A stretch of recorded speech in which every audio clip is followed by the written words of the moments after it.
Good morning. Welcome to a very cursed edition of Breakfast with Bev. I almost just didn't do it today. Let me tell you why. It is currently 4:24 p.m. It's not the morning. I lied to you. It's not the morning anymore. Yesterday was pretty good. It was productive. Woke up at like 5. I did the first Breakfast with Bev. It was a good day. And I went to bed at like 11:30.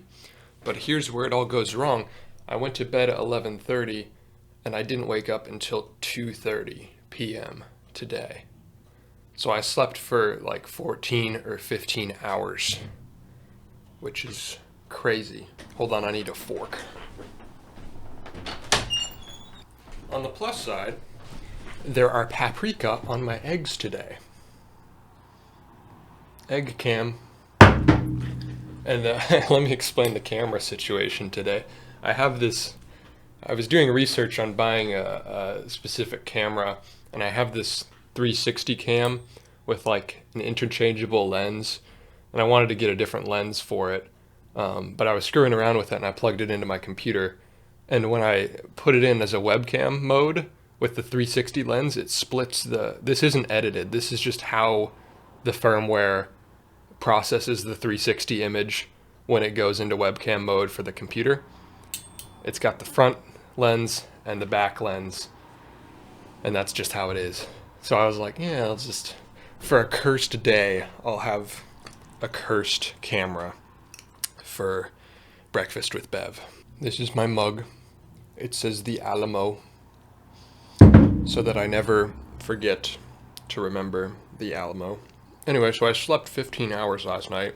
Sleep has been an ongoing struggle for me. It's probably like my biggest issue these days, just managing sleep schedule. Because normally I'm a morning person. I like to be up in the morning. I feel more productive. But it's like really hard for me to adjust for whatever reason. And I think I'm just one of those people that needs more sleep than the average person for whatever reason. So it's like kind of like 8 hours minimum at this point is what it feels like I need. And like 8 hours is a lot for some people, but like for me, I would love to be down to 8 hours of sleep a night. I just, lately, the past couple weeks especially, I've been wasting literally half of my hours. I've been sleeping like 12 hours most nights. I'm still tired the next day. It sucks. But I'm learning more, and I'm learning to manage my sleep schedule and figure out what works. But then it's just like I have a couple good days and it feels like things are getting back on track, and then I have a day like today where I just don't wake up, and it sucks. I had an alarm set for like 7:30, and then I snoozed it, and then I didn't wake up. And it sucks being somebody who, like, my mood, my happiness is based so much on my productivity that it just sucks being like one of those people that, I have to sleep more, and like like half my day gets wasted because of either being like incapacitedly tired or having to sleep more. It is interesting and kind of inspiring though. I was watching a podcast the other day with Mr. Beast, the YouTube boy, and love him or hate him, he gets a lot of shit done. And he was talking about how he has Crohn's disease and he has a lot of struggles with fatigue as well, which is like pretty interesting that like the biggest hustler on YouTube is like also has fatigue, like a condition where he has problems with fatigue. I wish I was like a normal 21-year-old who's able to have a night on 4 hours of sleep and then go back to normal afterwards. But I just literally cannot do that. I'm a boomer in my soul, and I have the body, the energy of a boomer as well. Chase and Caitlin should be here in a couple hours. That'll be fun. And we got birthday celebrations this weekend. So I'm just hoping I can get in a better state for this weekend. I was actually in a real good mood yesterday. But then, I had some things that I wanted to talk about today, but now I don't remember, and I've thrown off my whole day. Something that is giving me energy right now, though, is I'm picking up an old idea I had for a project that seems like it might actually be feasible now. I'm not going to talk about what it is, but I've got a very cool idea. I've just put in an offer on an item on eBay for 325 Canadian dollars. And if it is accepted, then the project is a go. I'm actually really excited for this one. I think it would make a good video too. So, it's double exciting. I got a big old package in the mail the other day. Let's see if I can. This big box right here. Well, there's a whole story behind that I probably won't tell today, but the conclusion of the story is that the board game company. So I work in the board games industry a little bit, and the board game company that I had like looked up to for a while as I was like building my own game, and I still am. The board game company that I looked up to has sent me a giant package of $300-$400 of their games and expansions for free. And I talked to the lead designer, and it's wild that the connections are, I'm building connections like that, and it's very, very exciting. Because I talked to the lead designer for that company, and I was like, hey, save one of these games for me. It was like a $60 game that I wanted. And I was like, hey, save one of these for me so they don't sell out, so I can get one. And I was like, I was going to buy his game. And then he's like, no, we'll send it to you. And they got my address, and then I ended up sending him something, a project that I'd worked on sort of for him. I don't even know if they ended up using it, but and then he sent back this package, which I was expecting, like, I was already so psyched to be getting that $60 game for free.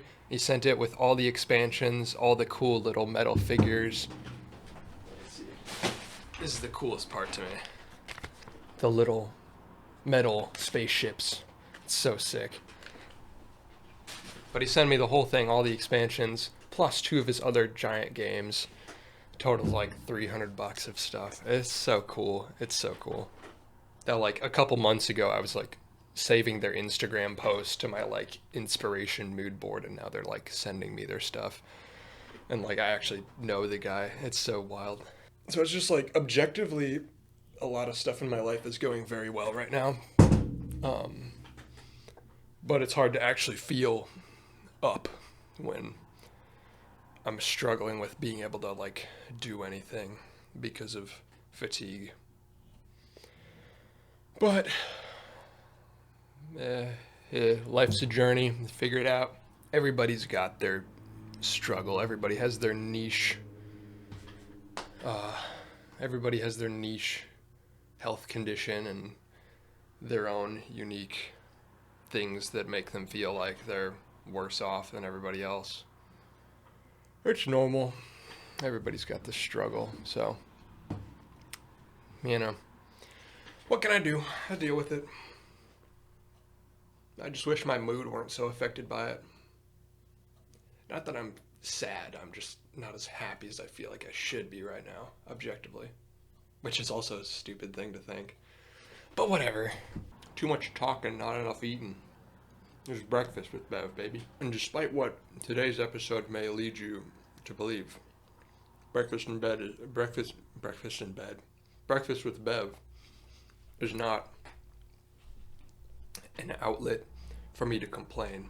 Generally, I'm pretty positive. I'm just understandably a little off today because I was expecting to start my day at, 6 or 7 a.m. Instead, I started my day at 2:30 p.m. And I really wanted to be ahead so that I wouldn't have work in the back of my mind for my birthday weekend. But whatever. I got this switch that wires up to these lights over here. So now I don't have to go back there and flip the switch behind the shelves. I just got it right here. Use that to wind down at night. The dimmer lights turn everything off except for those ones. And it helps the circadian rhythm. Turn off all the screens, turn off all the blue light. Oh, the getting rid of the phone thing is still going well. I haven't turned it on today at all, which isn't saying much because I've only been out of bed for 2 hours, but it's a cool feeling that like I haven't checked my phone since like 6 p.m. yesterday. It's almost been 24 hours since my phone has been on. Or I think it's been more than 24 hours. Because the last time my phone was on was to post an Instagram story of the last episode of Breakfast with Bev. I don't know. It's a cool feeling, I feel like. Anyway, the breakfast is done, except for this one piece of egg. Yummers. That's Breakfast with Bev. Woo. I'll see you tomorrow. Hopefully earlier.